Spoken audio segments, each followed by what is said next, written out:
The following podcast is a W2M Network original production. Visit W2Mnet.com for all of our other great podcasts, plus news, reviews, articles, and opinions from the worlds of wrestling, video games, football, and entertainment. What time is it?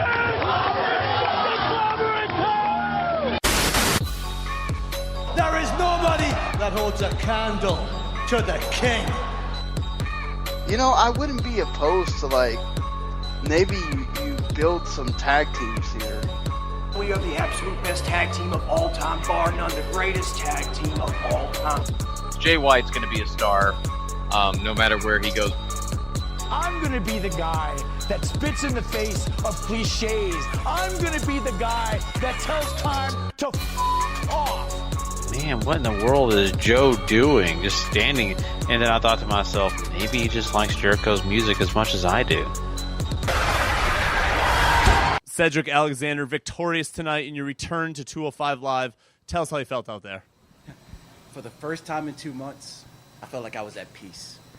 Being out in front of the WWE Universe is exactly where I need to be. It's like I never left. Now I plan to pick up where I left off, and that's slowly climbing my way into the Cruiserweight Championship picture.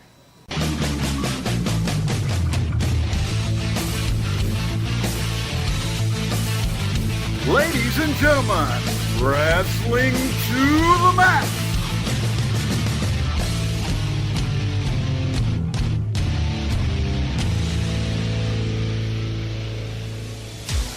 And your hosts, Gary Vaughan, Sean Garmer, and Paul Leazar.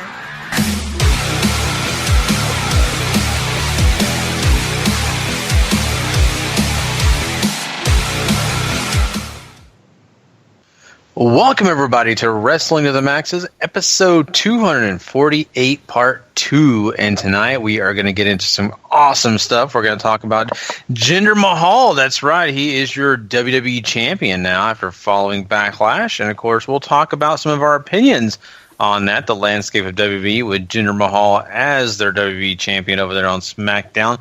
Plus, we're also going to be talking a little Ryback. That's right. He's in the news once again. We'll also be getting into some other great news topics, so stay tuned for all that. Plus, we're also going to be talking best of the Super Juniors. We got a couple nights we are going to get into as well. So we've got a great show for you guys. Plus, we're going to crown a Superstar of the Week. It's going to be exciting. I am looking forward to it. I am your host, Gary Vaughan. Along with me is Mr. Sean Garmer.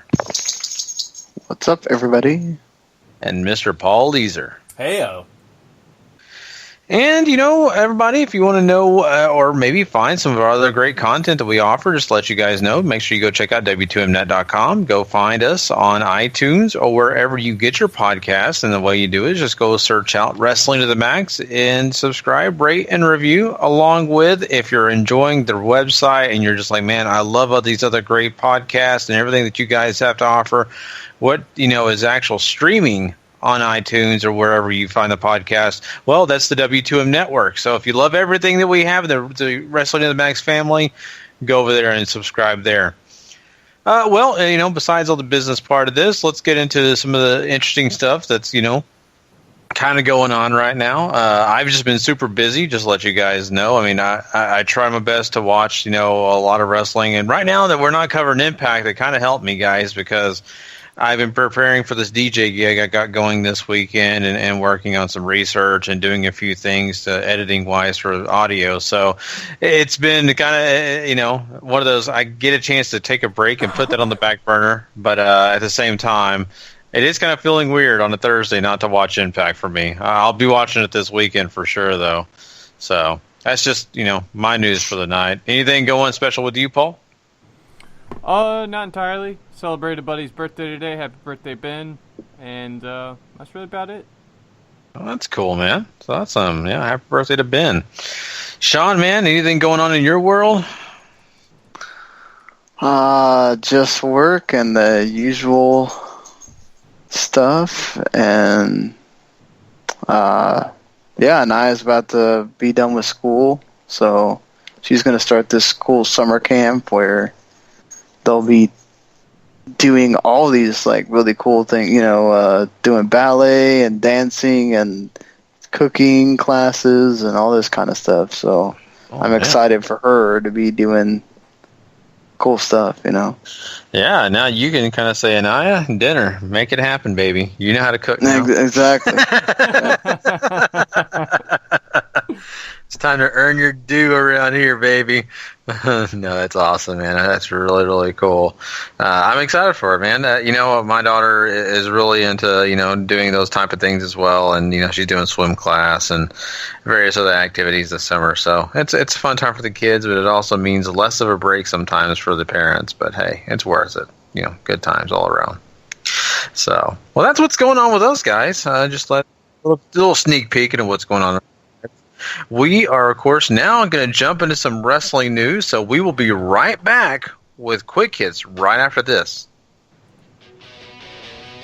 It's time for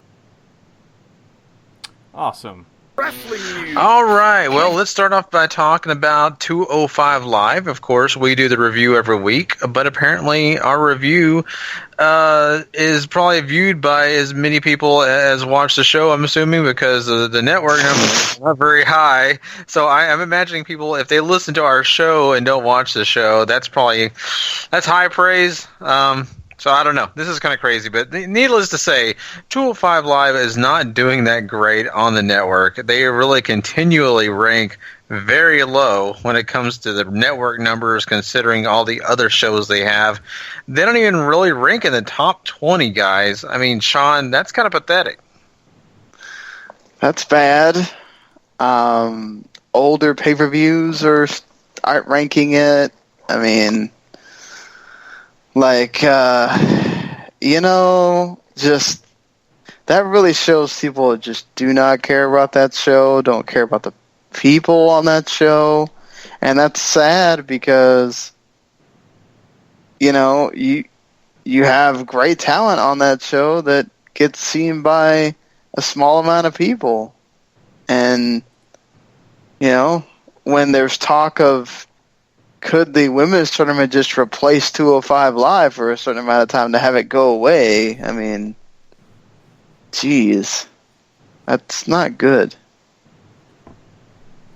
Yeah, which really sucks because 205 Live was awesome this week, so definitely if you haven't watched it and you listen to this show, go watch Akira Tozawa and Brian Kendrick because it is absolutely worth your time. But it's not... I mean, maybe we shouldn't be too surprised. People, as far as casuals and whoever probably watches Raw, aren't all that interested because they're not a large part of Raw. So why do you need to watch a show that's dedicated to them if you don't care about them on the big stage? I mean, that's really all I can think of because it's starting to come along, and if you've been along for the ride, surely you've got to be invested in some of these guys. But otherwise, it's just sort of, well, here they are, and some of the stories aren't all that great. Yeah, you know, it's one of those situations, I think, for the casual fans. They've seen WWE bring out various shows and them not be very exciting. And let's talk about maybe main event. Let's talk about superstars. They're just kind of there. And I think that's their fear is 205 Live is just there. And I don't think they really even give it a chance a lot of times, you know. I think that's the stigma we've kind of attached to those type of shows. Heck, I mean, still amazes me people that watch NXT. It just blows my mind that people are skipping that. And not a large percentage of people are skipping NXT, but you still have those people who love watching Raw, who love watching SmackDown. They're very religious about it, but they're not watching NXT. I'm thinking to myself, You're missing out on so much more than you really ever know, you know. Mm-hmm. So, but you know, once again, they don't. Not everybody has a wrestling, podcast. I mean, you got to think about it like from just SmackDown and Raw are 5 hours, you know. Like, do you watch you can watch 5 of your shows in the hour that you watch 2 of WWE shows. So then you go on the network and you're expected to watch an hour of NXT. And then, another hour of 205 Live. And then, you know, Talking Smack is anywhere from 15 to 20 minutes. And, you know, that UK show comes on, and that's another hour. And it's like, imagine that's what? Almost 8 hours of just WWE. And then a pay-per-view, that's 11 hours. So, man, all that just to watch WWE every week, potentially, and that's 11 regular shows you could watch, or, that's almost 3 games if it's football, or, 5 games if it's soccer, or whatever, anything. Like, just, so you got to think about that, like the time investment that you're putting in, that's a lot. Yeah, that definitely is. So, I mean, it's amazing. I mean, it's one of those where WB kind of saturates our, television screens full of content. But the problem is do people actually have that time? And not only that, do they want to spend that much time with the wrestling? We have other things like, like you said, Sean, other TV shows, movies, other forms of entertainment, whether it be news watching or, I don't know, bowling. I don't know what other people watch, but I'm just saying there's so many other things. All those bowling. No, there's nothing wrong with that. I know. I watch it I'm just quite saying. often when it's on CBS or anything like that too. Yeah. I didn't knock it. I'm just saying that there's people watching it, So, just like I'm not knocking our 205 live review shows. I love those shows.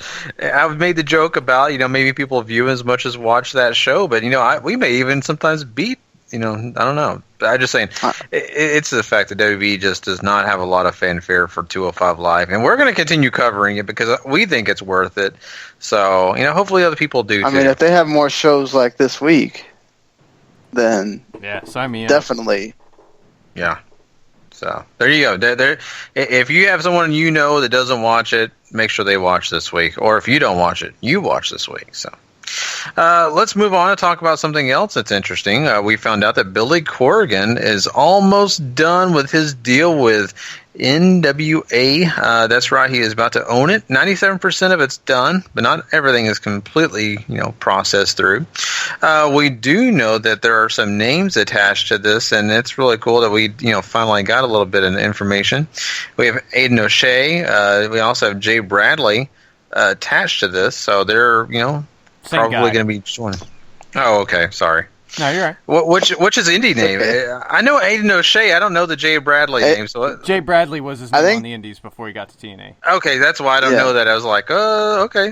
So I was like, I know Aiden. So anyway, same guy. At least one person's attached. But I'm sure, Paul, there's probably other people attached that we just haven't got word on. Yeah, that's the only one that's really been released, other than the fact that the same person who was doing the music for TNA at the time when Billy was running it is also going to be joining him up in this deal. And, of course, Dave Lagana we already know about. So, at least there's some names to go along with this, even though, I mean, Jay Bradley probably does nothing for anybody at this point. But yeah, I mean, I'm not saying the world's lighting on fire right now for Jay Bradley. But, hey, you got to start somewhere. So what do you guys think about this whole deal with Billy Corgan, though? And he's almost done with it. I mean, are we going to be, should we be excited at all? I mean, we talked about this before, but this is almost done. I'm a little surprised it's not completely done. You never know how long legal stuff can take, so I haven't a clue really what to expect other than just Billy Corgan wackiness, and I don't know how much he was really in on in TNA, and what was his and what wasn't his. So it's going to be hard to say exactly, other than he has a very unique brand, or a very unique idealization, I should say, of what wrestling should be. So that could be something to look forward to, but I don't know, especially if this is even going to be on a platform where we can watch it. That's another thing, whether it's streaming services or cable or however he's going to go about trying to get this into the hands of the consumers. Yeah, I wonder if he's going to try to use that on-demand service. Or so he can't use on-demand, so he just gets the rights to the tapes, right? Right. Is that how that works? If I remember correctly, yes. It'd be interesting how he can, get that going or whatever. If he's going to use any of the old content to drive the show, or take matches from or anything like that, or it's just going to be, all right, this is the NWA, but it's my NWA. Mm-hmm. We'll see. Yeah, I'm interested. I know it sounds a little silly. I know NWA is not a big name, but I'm really interested in what Billy Corgan has up his sleeve and to find out what he can do without any other interference, without anybody else in his ear telling him you have to do this and you agree on this and don't, whatever. So it'll be interesting. We'll find out in the near future what's going to happen with that. What we don't really know what's going to happen about, Sean, is the fact that the UK show is up in the air still. We don't have any idea. I don't think really WWE has any idea when they will be actually airing TV tapings for the UK show. Original plans were for June to be the start of it, but apparently that has been scrapped completely. I mean, Sean, this is another thing that I'm kind of surprised about. WWE, you thought would have this under control, but now we're back at square one. Yeah, well, I mean, they put on definitely a good showing for NXT to get, hopefully, Vince hyped about getting that thing going. I mean, it's a logistical thing, right? Like, you gotta figure out where, you're obviously going to tape this in the UK, or you can't really call it the UK show. So, I mean, you got to find somewhere in the UK you can tape regularly. How often are you going to tape? Is it going to feel like a product that's dated or that's not? Because at least NXT's every month or so. Every 4 weeks, you've got new tapings. There's a lot for them to consider. How are they going to add more people to the roster? Do you want to keep expanding this roster? Is that going to happen where if you have a show, then these guys possibly run the risk of getting stale? Okay, you gotta start adding more people, and that's more talent you got to pay. And what do you do with them outside of the show? I mean, they've already got to handle how to deal with them outside of the show. They let them basically do stuff with the other promotions or whatever, but that's a lot for them to figure out. It's a lot of cost, more cost than just doing a WWE story time or whatever, and that's, I don't know. Maybe they've because of the women's tournament going on, maybe they want to get that done now and then figure it out, or I don't know. Just they were really gung-ho about it, and all of a sudden it's like, well, I mean, you kind of need to put the show out there so people can see it, but, Yeah, it's just shocking to me that after what they did at TakeOver and after, the incredible product I think they got at the UK special, like, they just keep on delaying this. And like you said, maybe it's logistical. A lot of rumors were going around that they were just going to keep running places that a lot of the UK indies already run out of, so like York Hall or any of the O2 areas that are arenas that Progress runs or stuff like that. So I don't know, to be honest with you, but you want to strike when the iron's hot. So if you can keep producing great matches like this to keep this on the tip of people's tongues, then go for it until you figure it out. But you got to do it sooner or later. It's one of those crap or get off the pot situations. Yeah, that's very true. And, they're missing a huge opportunity right now, especially for fans who are, all of a sudden now interested in the UK Championship because of what they saw at TakeOver Chicago. And now they have no place to go see it unless it's NXT. And that's a shame. It really, really is. So let's hope that they get something figured out. I just hope they don't have a bad idea of going, oh, we could just tape this at Full Sail too. Yeah. And just, could you imagine? No, I don't want to imagine it because I can see Vince just saying, well, we got to save money, pal. Yeah, so. I just seen the ring announcer. Okay, everybody, now I want you to pretend that you're in England. Do all your chant, please chant and sing.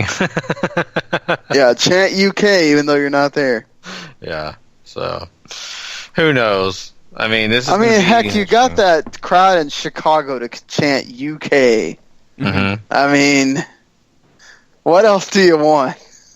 Yeah. to get this thing going. Exactly. That's the thing, and I hope that they do figure this out sooner than later, because otherwise they're going to have to continue doing these big matches and have great ones to make people start to really consider, moving over there and watching a UK show. So let's talk about something else here that's kind of interesting, and that's what's going on over in the situation that we have with the Matt Hardy situation with the broken, situation, because of the fact that we saw recently he actually filed for a patent to get his name and all that way that he could keep it, and legally broken Matt Hardy is his. Apparently that was denied, though. They didn't feel like that he was specific enough in his application, and so now he has up to 6 months to kind of get this back resubmitted to get that applied for. But apparently what we're hearing is Impact Wrestling actually did send their own, and theirs is very much more specific about the character and all the information included. Paul, should we be concerned for Matt Hardy here in this situation? So Matt still has 6 months to resubmit something better before his claim is outright dismissed. So he still has time. It's not like this is the end of the world. To me, this reads like, crap, I need to get something in there before Impact does. And he did, and they got around to it finally. So if he manages to get the claim and all that taken care of first, then it's his, right? And if he doesn't, then Impact has something clear and ready to go in the meantime, if that does fall through. If I understand copyright law correctly, at least.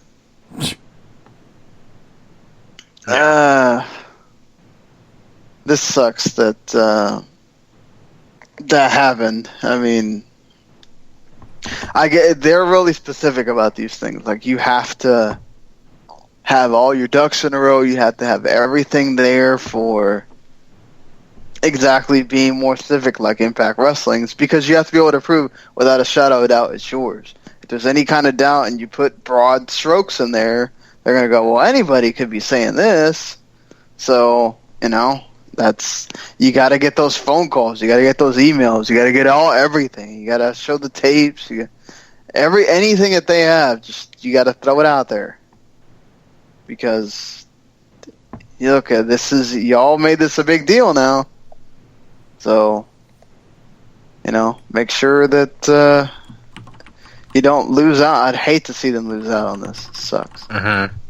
Oh, yeah, for sure. That'd be a big, huge bummer, I think, for wrestling fans in general. We've seen that the broken gimmick has been kind of held hostage by Impact Wrestling to an extent, and that's a shame. I think a lot of wrestling fans are really wanting to see that back, and if this keeps going on and it lasts years, then that will be a huge, huge sad day. Really quickly here, though, I want to mention something else here. Cody Rhodes apparently is going to be signing with Ring of Honor, and that is, a good thing, I think, for Ring of Honor. They could definitely use that name value. Paul, we cover Ring of Honor every week, and we try to, let the people know all the different specifics, but this, to me, is a situation that really does help Ring of Honor. Yeah, this is a big deal. Obviously, Cody's still a huge name. He's got a lot going on in the promotion. I think he's done some of his best work in there. Obviously, I haven't seen everything he's done out of the indie circuit with all the places he's been working, not only here in the States, but internationally as well. And signing this deal with Ring of Honor obviously limits his dates that he can work in the States. For sure, he becomes exclusive to them. He can do PWG, and that's really about it. But he's also signing this because apparently he's still going to be a big part of New Japan plans going forward, and he could still work international dates. So outside of the U.S., he's still free. So if you want to work England again or anywhere in Europe or wherever, right, he could absolutely still do that. Yeah, I think Cody going to ROH, this is the best thing for him. Look, you're going to be booked well in Impact, but are you going to matter? Are people going to really bat an eye at the fact that you're there? Impact is already kind of what it is. So, do you really want to be in a company where, they're not in danger of going under anymore, but are they going to go anywhere? That's the thing that sort of I think about with Impact is, I mean, yeah, technically we kind of stopped covering it mainly because we know there's things coming down the pipeline that are going to take up more of our time. And you got to start, you can't spend, I mean, we already outlined all the wrestling just WWE has. If we start talking about all the wrestling that, you know, we watch, including the New Japan stuff, and that's more and more hours. So, you know, just, you gotta, all of this is to try to remain relevant. Everything is, how can I still be out there? And that's what Cody Rhodes keeps doing with Twitter, and I think he keeps talking about who he wants to wrestle here and wrestle there, and it's also that he keeps his name out there. And I think with ROH, the New Japan connection, with New Japan wanting to become in the United States, and Cody Rhodes can be huge for that.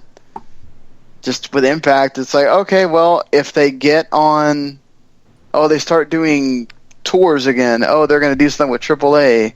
Cool. Maybe Lucha Underground is involved in that, but you know how many people watch Lucha Underground? Not a whole lot.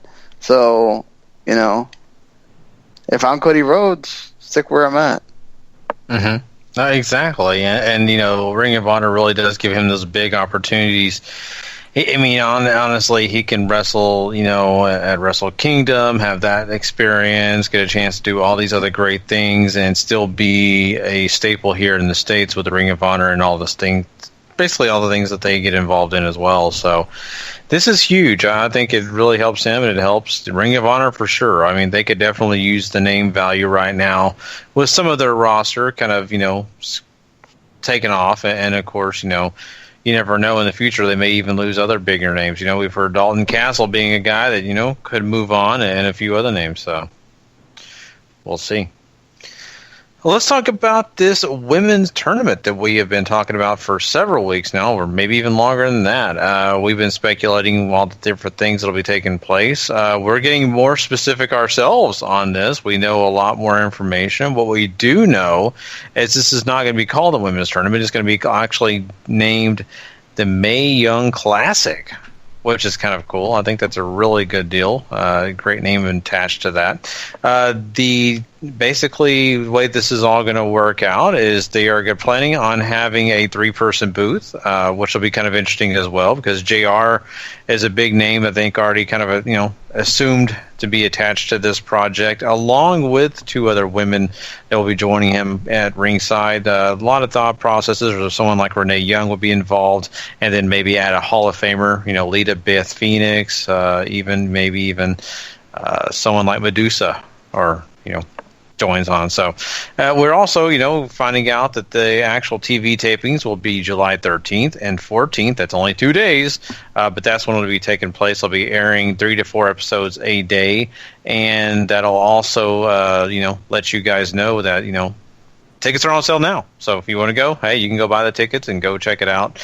And one last thing to throw in there to let people know more information about this tournament is the fact that this tournament is going to be something that I think a lot of people will be interested in for many various reasons. And, you know, the one thing that we do want to get and give you a heads up on and what is taking place with it is the fact that, you know, they will actually be doing many things, and they'll be getting involved with, you know, different talent out there that you have never seen before. So that's one thing we want to make sure that people understand. But the final that we'll be having is going to be airing live. And so you'll get a chance to see, you know, maybe some new faces and new names, whatever, but there will be a finale that will be live, and it'll be, I think, something special they'll promote, of course, on Raw and SmackDown and other places. So there's a lot of opportunities to see a lot of new faces, and, of course, maybe have a good, you know, place on the network to point to a live special that people are going to check out. So this is exciting. A lot here. I mean, what do you think, Sean? Yeah, I kind of talked about, would they possibly try to include more women in the other sections, you know, to have 2 women referees, have 2 female announcers. I think that sort of, you know, it's that whole, again, like the women empowerment thing. showing the women can do other things besides just be the main attractions there. I think that's good in a way. So I don't mind, if Renee Young and, I don't know that I want to hear Lita all the time. Maybe a rotating cast on that wouldn't be bad, but I don't got a problem with it. I mean, I think that kind of, again, if you want to, obviously you got to think about it, your hardcore wrestling fans are going to be watching this, but you also have to think about trying to make this appeal to women that also may be wrestling fans, and, that could help a bit to show that, hey, we really went the whole way with this. Yeah, I mean, I got no problem with what they got set out here as far as what's been released.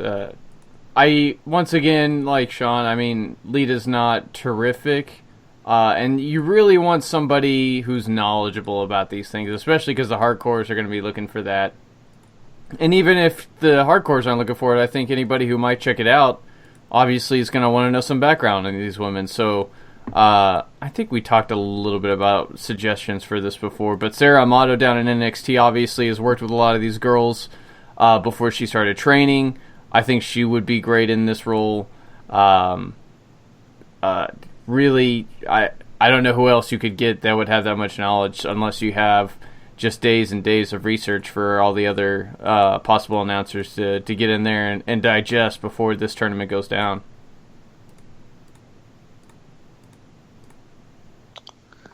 Yeah.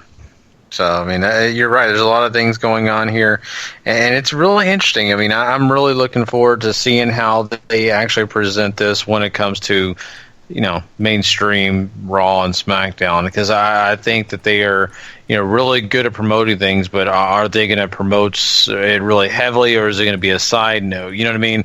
Because there's so many other things that they do promote. So I think that they need to make it a big deal and make it feel really special. And I think they will, especially with Mae Young's name attached to this. Vince, we all know was, really endearing towards Mae Young. And I think he's going to want this to have as much class as it can. And it's going to be a lot of fun. So there you go. Yeah, I just wonder how they're going to do this taping it all in like 2 nights thing. I hope that's just one of those things that gets changed eventually, because, man, that's just really unfair to the wrestlers to do that big of a tournament that's going to go for that long in 2 nights. Mm-hmm. Better, maybe bring cases and cases of Monster Energy drinks, I hope. So, I just teasing. No, that really is unfair, especially since the other tournament was not like that. And this is kind of I don't want to say brushed together, but it's almost like they feel like, hey, this is going to save us money. Let's just do this 2 nights, take care of it, and then move on, But who knows the thought processes that they have. But yeah, let's go ahead and we are done with quick hits tonight. So that means that we've got to go over to New Japan talk. That's right. We are still talking about Best of the Super Juniors. We're not talking Ryback anymore? Oh. Give us the information on Ryback. I did not actually see that in our doc. I may have missed that. Oh, God.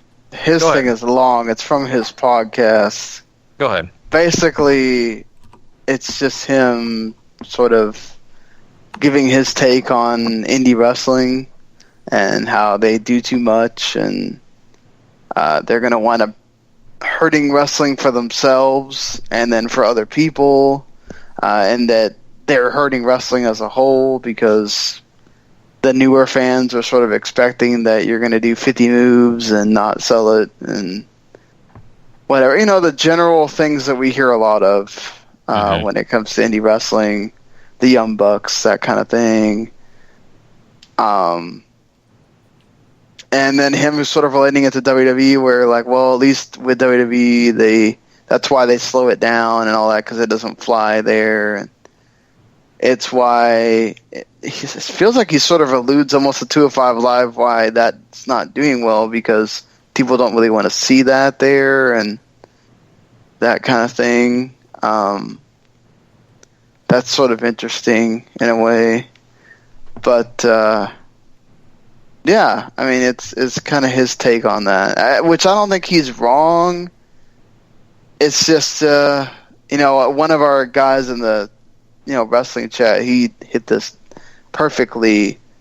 In that every part of the world that you go see wrestling, it's different, and they expect different things. So I think obviously he's only speaking for WWE in a way as far as what it relates to indie wrestling. But still, I mean, even WWE is showing that they can have different styles on their show. A lot of what Ryback talks about, too, is selling on the independent circuit, and that enough people don't do it well enough to where they're filling, instead of letting somebody sell something, they're throwing on 3 or 4 extra moves that aren't necessary, and it sort of ruins wrestling in that way, that their selling is becoming a sort of a lost art, even though he doesn't exactly say that, but that... And doing it less and trying to fill more with more spots, you're going to end up hurting yourselves and you're going to hurt the business and all these other things, because he wants it to still look legitimate with bigger guys. And I don't know exactly all the places Ryback has been working, but at the same time, when you're working indie shows, even promotion to promotion has a different style. Here in the States, let alone when you get outside of it in Canada, Mexico, and Japan, and England, and Europe, and all the other places of the world where wrestling is becoming a thing. I mean, Evolve, you see it even in the indie, like you take the big ones, Evolve is more, usually geared more towards grappling. Chikara is sports entertainment, lucha libre, essentially, with a crazy, insane, deep backstory. PWG is very much the flippy indie, with your big guys in there too every once in a while, and just places all over the country have different styles. You look here in Dallas, there's 2 very different promotions, 3 or more that I can think of off the top of my head. I'm sure the same goes in Chicago and New York and Nowhere, Arizona, and wherever else you can find this stuff. So it's not just that selling is losing. And he does have a point there. There is less selling in the indies, but that's because the expectation is different to people who go to those shows. So, I mean, he has a point, and it has a merit, but it doesn't fit all of independent wrestling, because you can't fit all of independent wrestling under one label. That's the point. You can't fit all of wrestling in one label, just period, because then you wouldn't be able to have... just all the different kinds of wrestling that Paul pointed out. I mean, even in Japan, you still have the deathmatch stuff.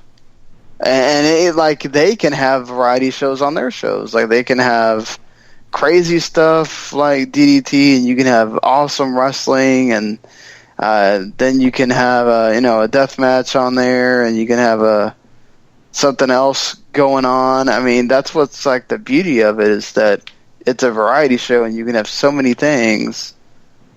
And I feel like you lose that when you're saying, okay, well, everything has to be homogenous and everything has to be the same. And everybody, I mean, I get him on the selling. I think that's totally true. And I do think that he will need to do more of that. And I mean, we noted when Nakamura was doing it more, and that from going to NXT and all that stuff, it's important having reasons why this move is being done and making it mean something to the next part of the match or whatever. That all is very important, and it gets lost. And so hopefully, I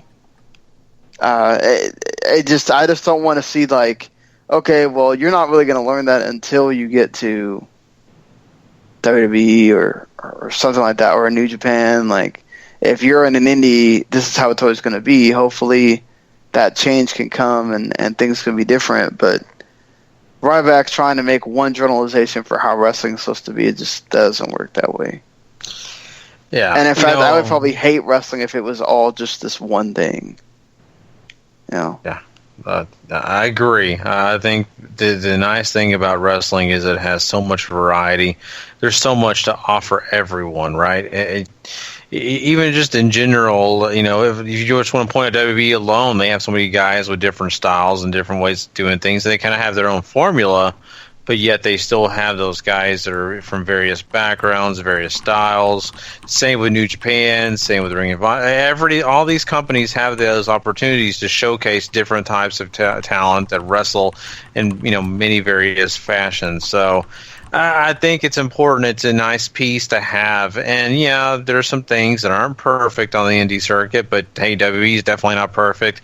And no other promotion is perfect. It's just the way you look at it. The whole thing is selective. It really is. It's, there's 31 flavors, and you get to choose which one flavor, or if you like 6 of those flavors, or you like all 31, that's your choice, right? So that's what's nice about wrestling. You have those options. It's not like watching basketball where you're just kind of like, well, there's a handful of offenses to watch, and that's it. If I don't like it, I hate basketball. Then if I don't like any of that, right? It's different wrestling. You could predict the finals. Yeah, basically. From before the thing even started. So. Well, we all know in the NBA, it's all predetermined anyway. So. God. You just watch the draft lottery, you guys will understand.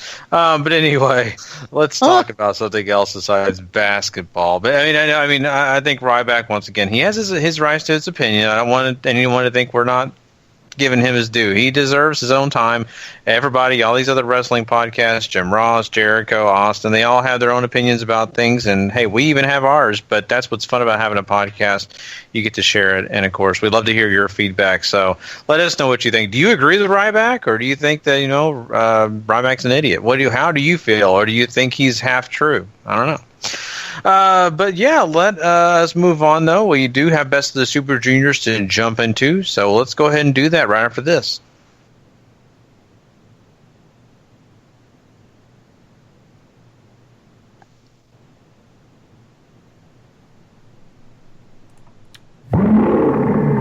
King of Sport.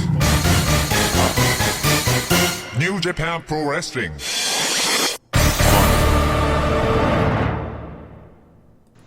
Sorry, I forgot that was me. Go ahead. No problem. See, live things, you get fun stuff like this sometimes. Best Super Juniors Night 6 was on Tuesday, and you had back to Block A action here.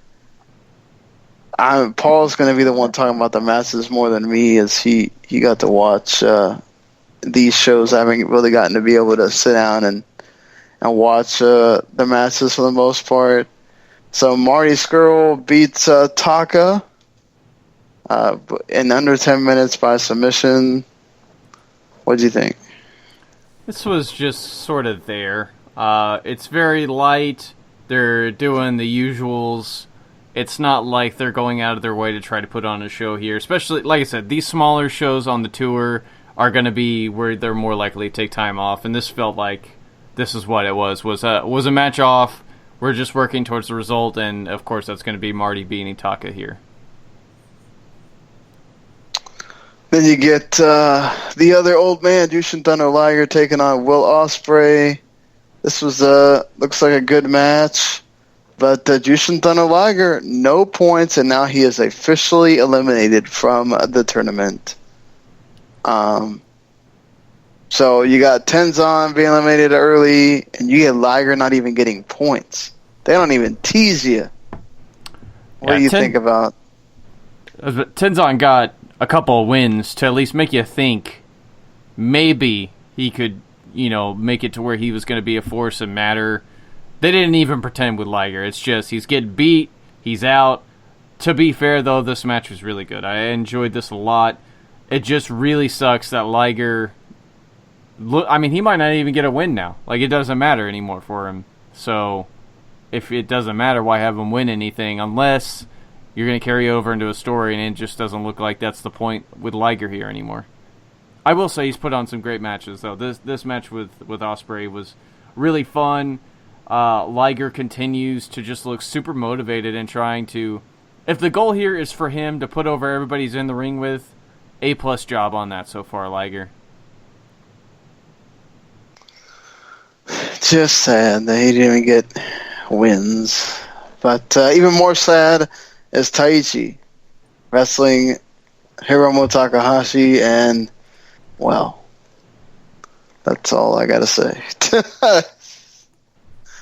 At least he didn't win. It's a Taichi match. He didn't win. Yes. That's all that matters. That's all we need to say. He didn't win, and the match sucks, as you would imagine, even though Hiromu tries his hardest. It just wasn't meant to be because Taichi is awful. So we can move on. Talking about him hurts my soul. Hey, but at least you end the night with a really good Ricochet and Dragon Lee match. This has sort of been the same quality as a lot of the main events on these smaller shows, where it's still really good. It's just not them going the extra mile to go out of their way and put on 4 to 4.5 star matches that you're looking for them to have. And there's a lot of great energy in this. There's a lot of great flippies if you're into that. They still tell a story. Ricochet gets to work a little bit more reckless than I think we're used to seeing him, because obviously that's what Dragon Lee does. And they sort of push the limits a little bit on that, but Lee gets the big win, and I've enjoyed his run in this tournament so far. He's been one of the guys to watch every single time he's out there. Yeah, he has. He's been awesome so far in this tournament. Ricochet's been really good himself too, so yeah, at least they knew which match to end things on with here. And we'll give the standings here at the end. But night 7, back to Block B action. You get Yoshinobu Kanemaru and Tiger Mask 4. Kanemaru hits that deep impact after hitting heel tactics on Tiger Mask. And yeah, Suzuki gonna get more wins. Now 6 points for Kanemaru too. Lots of Taka in this match, and to be fair, I think the Suzuki Gun interference makes sense here because Tiger Mask has been on a frickin' tear in the tournament so far. Kanemaru's up against him. It sort of makes sense to have some of the Suzuki Gun shenanigans in here. You could say it was overkill if you want, and that's fine, because even after the match they beat him up and rip off his mask. So, you know, Suzuki Gun, Ichiban, or whatever. I was going to say, we already had Desperado, put something up Taguchi's ass. I guess it wouldn't be too much of a stretch for them to, beat somebody off too. So, would that constitute a face turn? I don't know. Yeah, right. Maybe it's best not to think about that too much. Oh, God. So, Volador and El Desperado going at it. Volador gets the win. Desperado finally getting that loss. I like this match a lot, too. Volador, having already fallen victim a little bit to some of the Suzuki Gun shenanigans, is one step ahead of it all here. Especially whenever Despedy decides to go low or something like that. He either casually moves out of the way or finds a way to fight out of it, and even Desperado taps at one point when the referee doesn't notice, so that Volador releases submission, and it's a really fun match. Volador gets the much needed win, and looks like he's probably going to be the one to make the late push to win the block, or be in contention for it at the very least. And you get Taguchi taking on Bushi, and Bushi finally gets his big first win. So that's glad to see Bushi's not going to wind up with 0 points. This is a really interesting match too, because there's different levels of juniors in this, right? You have a lot of the new guys who are doing especially well, like Dragon Lee. You have guys who have been there for a bit, like Bushi and Kushida, who are pretty much here for just falling victim left and right, and then you have the old-timers who are surprisingly doing well for themselves, unless your name's Jushin Thunder Liger. So, on that end, you're sort of left wondering what's going to happen in this, and Bushi just happens to be able to keep fighting back against Taguchi. And this is one I was really looking forward to as well, with all the Taguchi Japan versus LIJ stuff, and They play well off a lot of that here, even though they're not swinging for a home run, but they do swing for a good match. I mean, that's what's good. You want at least good matches in this thing, because if you're taking the time to watch it all, you want to know that it's worth the time. And then Kushida and ACH, they have a pretty good match to close Block B for the turn. And ACH wins. So Kushida gets that win against Bushi, a former foe, but then he goes back to losing again. This is a super, super smartly worked match because it's pretty much ACH and Kushida trying not to be the one that makes the mistake because it's cost them victories already. And despite all of that, Kushida's new finisher, the God's Last Gift, the small package Fisherman Suplex, does not come through for him here. ACH has it well scouted and ends up just absolutely destroying him with a lariat and a Michinoku driver. And this is really good. I would recommend this. Both main events from these shows are worth your time, especially if you're a fan of ACH in this one too, because he's awesome here in Japan. I can't get enough of him. I hope he sticks around. Yeah, let's hope for ACH to stick around. He fits. It'd be a great junior for them to have, just, even working the 6-mans and 8-mans and everything. I totally agree on that. I really want him to stay there and, not go to be in 205 Live and be on that stuff. I mean, look, he's going to be great on anything he's on, so I'm not going to say it's bad, but love for him to stay here and broaden his horizons a bit here. So Block A winds up with a 3-way tie for first right now. Marty Scurll, Will Ospreay, and Dragon Lee at 6 points. Ricochet, Takahashi, and Taichi all have 4. And then Taka has 2, and Liger has 0. And now eliminated from the tournament. And then you have Block B, which is Desperado and Yoshinobu Kanemaru at 6. So Suzuki Gun ruling there. Taguchi and Tiger Mask and Volador all have, and ACH all have 4 points. And then you got Kushida and Bushi with 2. So they're keeping everybody close. And that one, everybody still, can logistically win or do something major. So Block B a little bit, not like Liger, who's eliminated. You got everybody involved.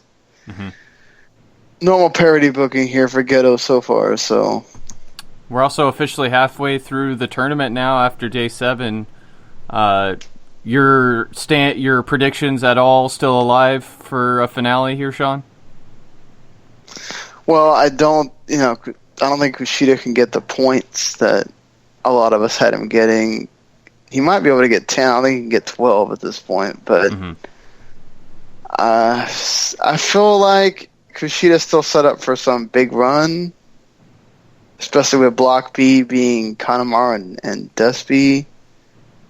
And, the Block A kind of rounded out the way we thought. Like, those 4, the top 4 I think people had is they're going to be close throughout. Yeah, I mean, Taichi and has won more than I already thought he was. I only thought he was going to get the 1 victory, and Liger is way under. But everybody else is about where I thought as far as Block A goes. I don't think anybody thought that Suzuki Gun members in Block B were going to do as well as they have. So that's a bit of a shocker, as well as Tiger Mask already having 4 points too. So, there's still lots of great matches to look forward to, but the standings for me, especially in Block B, have been they're going down a lot differently than I thought they were. Yeah, I thought that they would both have 6 points, but I didn't think they would be this early. I thought it would just be at the end. And look, granted, they could just lose out completely after this too. But interesting that, that's kind of all that's just so quickly happening with these guys. So interesting what's going to happen once again. They start with Block A. Again, later, if it's not happening now, later in a couple of hours. So yeah. Well, there you go. Awesome. Well, great stuff from you guys from Super Juniors, and I'm looking forward to really getting a chance to see those finals take place. Let us move on, though, because we have one last thing to do tonight, and I'm excited about it, and I hope everyone else is too. And that means we are going to crown a Superstar of the Week this week. And so, yeah, let's go ahead and do that right now. I don't have that track, so just jump right into it. All right, since you don't, we will move on here and talk about the guy that got 1 point from us. And it's not because it's not important, but it's because it's a guy that, didn't have the best match. So we'll just be honest with you. But he did have an important thing here, and that is Mr. Jinder Mahal getting a point from us this week. Yeah, I mean, nobody gave this guy a shadow of a chance in hell of walking away with that World Championship, and there he does. He does it. The match with Randy wasn't phenomenal or anything like that. It wasn't even very good. But he beats the odds. He gets the championship, and they at least seem semi-serious and letting him run with it for at least a month. So 1 point for Jinder for breaking the odds, I guess. The Maharaja got something out of it. Oh, for the Maharaja. So, and before we get out of here, we are going to talk a little Jinder Mahal. But anyway, we got 2 points, though, Sean, heading over to Kevin Owens. Yeah, Kevin Owens had a great match with AJ for that U.S. title, and he technically won on the count out. So, and then he also had on SmackDown, he was part of the tag match, even though his team did not win. Still put on a pretty good performance there too. Promoted his way into Money in the Bank as well. Hats off to him there. Yeah. Oh yeah. That's a big deal. I'm looking forward to that. He is now the 6th member of that Money in the Bank challenge. Let's talk. Well, hold on, Gary. You are not on. You weren't on the SmackDown this week. How do you feel about a women's Money in the Bank?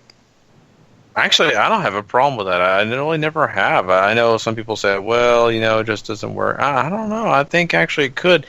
Now, to be honest with you, I think for me it'd be more exciting if it was between both Raw and SmackDown. I just am not thrilled right now with the situation with the SmackDown Women's Division. That does not excite me. I hate to say it that way. It just does not. There's very little of care when it comes to a lot of those talent, and Carmella, Tamina. I mean, those are not big names that you're just like rooting for. You're not really rooting for Natalya. Becky Lynch is kind of someone you could root for, so it makes it hard to really care about that match unless you were to mix up both Raw and SmackDown. So, but yeah, I mean, I think they should do it eventually. I don't know when they will, but they should do it. What did you guys think? I mean, I didn't get a chance to check out the SmackDown. Did you guys agree with that, or did y'all? I think if I remember correctly, we were both for it. It was more us talking about why they haven't done it yet, if I remember correctly. Yeah, and I mean, I on that show did not think about, well, they could just name a contender and actually have 2 women's matches, because it's not like SmackDown actually has to use their women as a way to have matches a lot more often, because they are their talent is very thin. Mm-hmm. So it's either like they'll have 2 tag matches or 2 women's matches, and this is one of those times where if you can have a title match and you can have a women's Money in the Bank match, but would you want to have 2 ladder matches every year going forward? Now they don't have to have this every year. It can be just one-off. But normally when they start something like this, they try to make it a thing. Mm-hmm. Yeah. Well, like you said, it's just the fact that the rosters are not really that strong when it comes to that, at least that division alone. So just not interesting enough, I think, until they do strengthen them. Or they mix brands to have, power pack it. I'll save the Jinder Mahal stuff. I was going to go back, but I'm not. Let's go ahead and talk about the fact that we've got Authors of Pain getting 3 points from us this week. Absolutely awesome main event on NXT TakeOver with hashtag DIY. I'm a big fan of these guys. I think they don't get enough credit, and they absolutely deserve every bit of these 3 points for retaining those championships. Yeah, and I got to give them all the credit in the world because they made my boy Ciampa a single star now. So I got to give them love for that. I just hate to do it. Kushida is getting 2 points from us this week, Sean. Yeah, Kushida had, a fantastic match with Bushi, and he also had a pretty good match with ACH as well. So, hats off to him for having 2 terrific matches in the Best Super Juniors. We are going to crown our Superstar of the Week now, and here he is, the guy that got 5 points from us, the guy that we think deserves it most of all this week, Pete Dunne. Yeah, I mean, if you watch TakeOver, you know why. That match with Tyler Bate was absolutely all kinds of awesome, hard-hitting, fast-paced, everything I think people are looking for these days as far as that kind of audience, at least. And Pete Dunne wins the match, and he's just awesome. He's can't miss on WWE television or Progress or Attack or whatever promotion he's in. If you're not watching him, you're missing out. For sure. I'm quickly becoming a big fan of Pete Dunne, and more as I watch him. So definitely go check out Pete Dunne wherever he is. But yeah, he is our Superstar of the Week this week, and I don't think this is the last time this guy's going to be on our list. Trust me, I think a lot more in the future. Well, there you go. Before we get out of the show, though, I did want to talk about something, and it's something that Sean had brought up, and we were kind of debating, do we really want to get into it more? And I know you two probably talked about it on SmackDown somewhat, but, Jinder Mahal is the WWE Champion now, and for the fact that, we have this situation where WWE really wants to hit the Indian market really heavy, they want them to have a champion, and this move may have been partly for that, but I think they also had some other ideas in place why they gave Jinder Mahal this opportunity to become WWE Champion. I just got to know from you guys, do you think that this is going to be something that's going to be, I'm not talking about a long tenure, but it's going to be a little bit of a time that he gets to run with the championship. But not only that, do you think it's going to have any impact on just the WWE alone, or do you think it's more about the Indian impact? What do you think, Sean? Well, I mean, he did officially get merch now. Because that was something I was going to bring up, is that he is a WWE champion. He doesn't have merch. Let's see if the people that are, going bonkers about it on Twitter are actually going to buy these shirts. Because I think that's what they're going to have to rely on, is all these, smart trolls that are loving this thing of Jinder winning and Jinder Mania and don't hinder him and all that stuff. Not that it's bad. I think I like it. I like the fact that they're giving him an opportunity. This is definitely for India, though. Let's be honest. This is all about they want to be in India.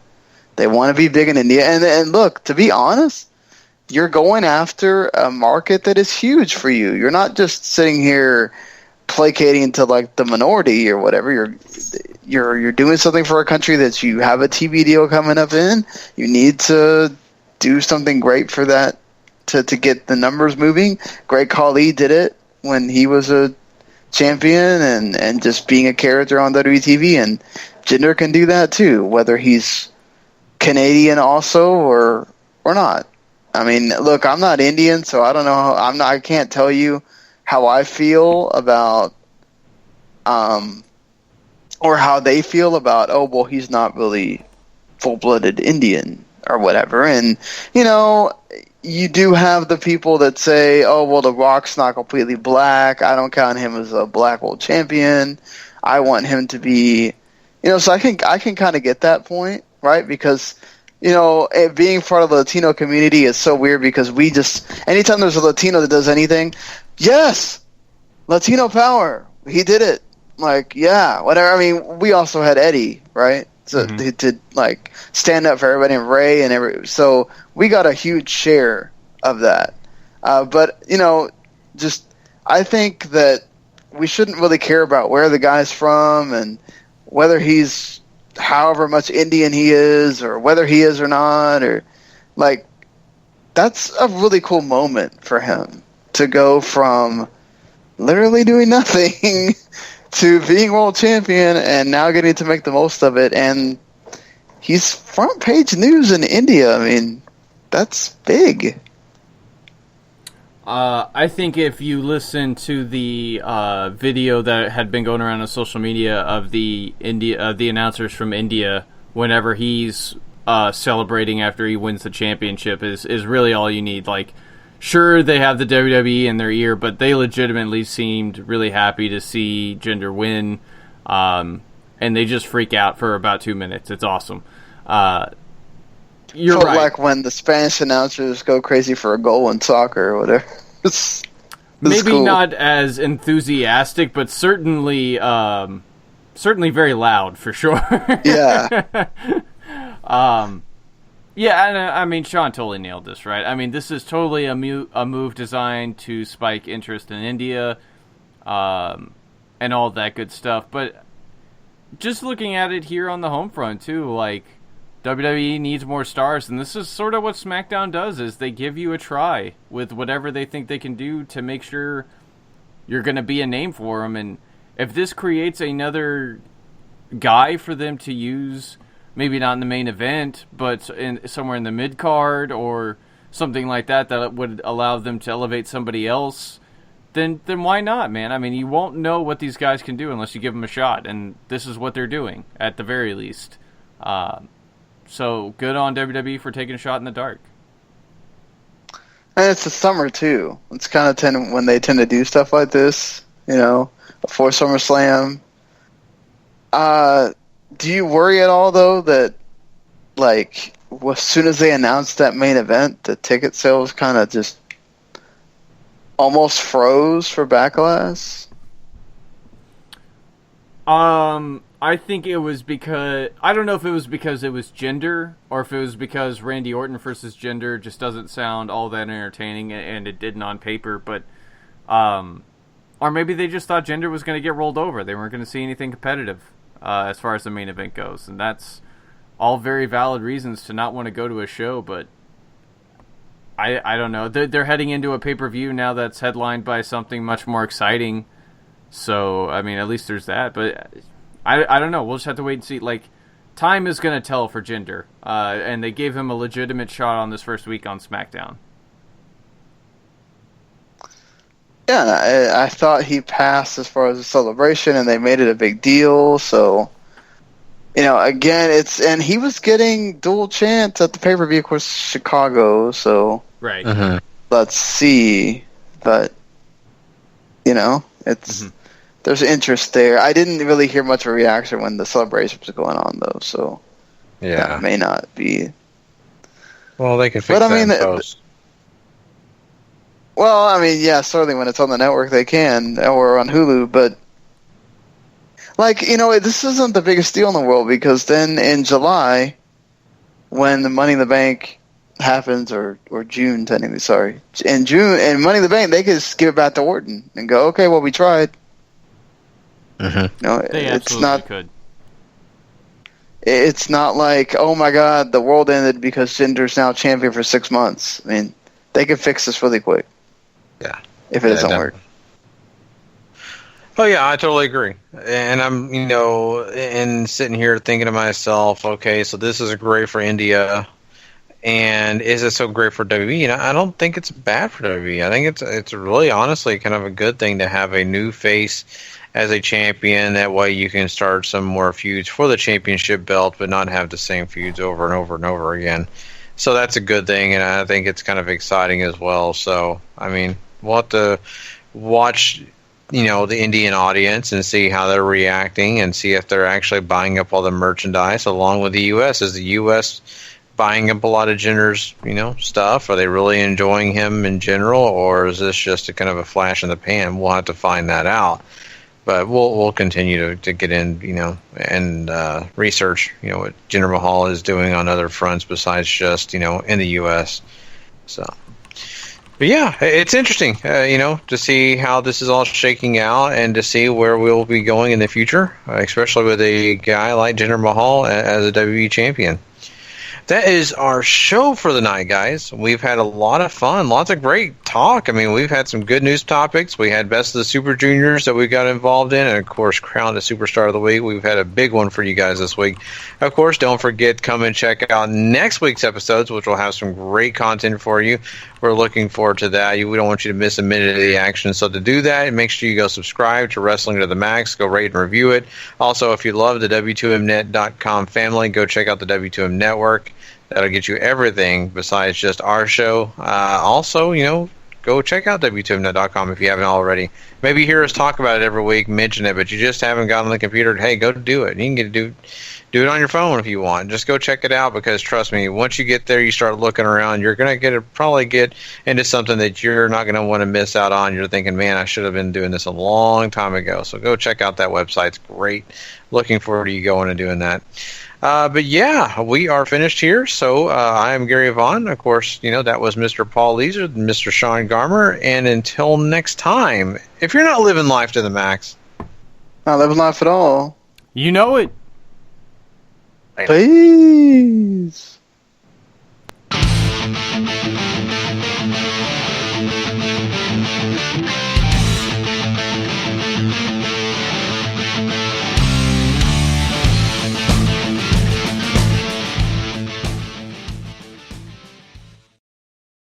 The following podcast is a W2M Network original production. Visit W2Mnet.com for all of our other great podcasts, plus news, reviews, articles, and opinions from the worlds of wrestling, video games, football, and entertainment.